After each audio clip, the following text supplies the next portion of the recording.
ازيكم عاملين ايه؟ وحشتوني كتير كتير. نبدا ونصلي على النبي ونبدا بسم الله. الاكله دي مهدور حقها جدا يا جماعه معانا، مع ان الاكله دي حلوه قوي.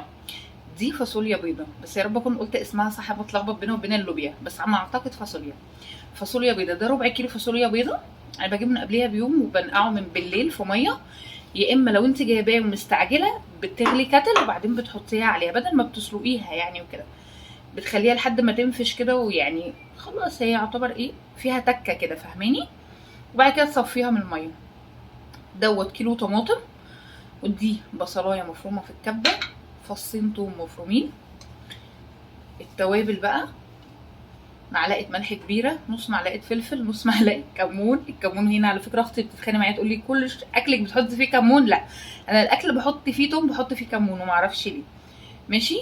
معلقه مكعب ماجي، وربع معلقه سكر عشان بس تعدل الحموضه بقى بتاعه الصلصه وكده. نبدا بسم الله. حطينا هنا بقى معلقه سمنه محترمه كده، نحط البصلايه. تمام. ونقلب كده لحد ما البصلايه تدبل. ممكن لو انت حاسه السمنه قليله شويه تحطي معلقتين زيت. تمام. حط معلقتين زيت.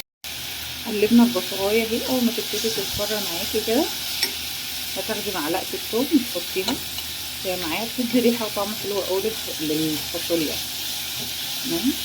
قلبي ما تحرقيه بس، تاخد لون معاكي. بعد كده هننزل عليها بالصلصه ان شاء الله. هنا البصل اخدت لون، انا ما بحبش الصراحه اغمقها عن كده خالص. تمام. نروح نازلين بقى بالصلصه، بسم الله كده تنزلي بالصلصه وتقلبي. انا حطيت على فكره كيلو طماطم لان الطماطم بتاعتي كانت صفرة جدا، فانت لو كده هتحطي نص طبعا، او ممكن تحطي نص ومعلقه صلصه. فكده نحط التوابل بتاعتنا ونقلبها، واول ما تغلي بس غلوه نحط فيها بقى الفاصوليا بتاعتنا.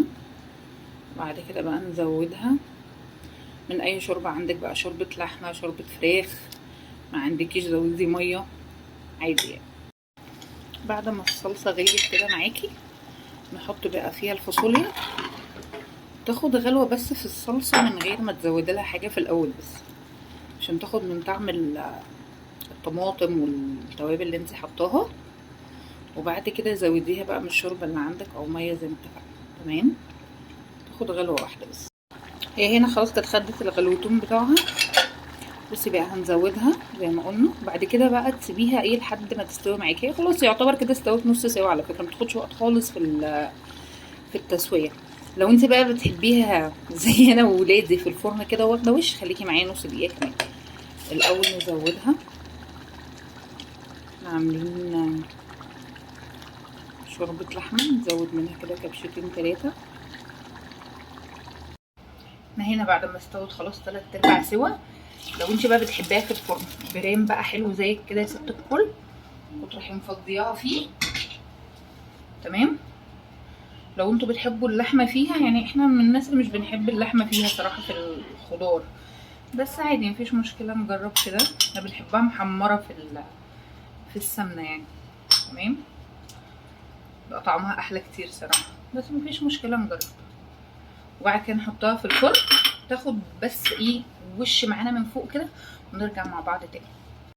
ودي يا ست الكل طاجن اللوبيا بعد ما طلع من الفرن. احنا بنحبه متحمر شويه زياده، مع شويه بقى لسان عصفور وطبق رز كده. اكله حلوه جدا بالف هنا وشفا على قلبكم.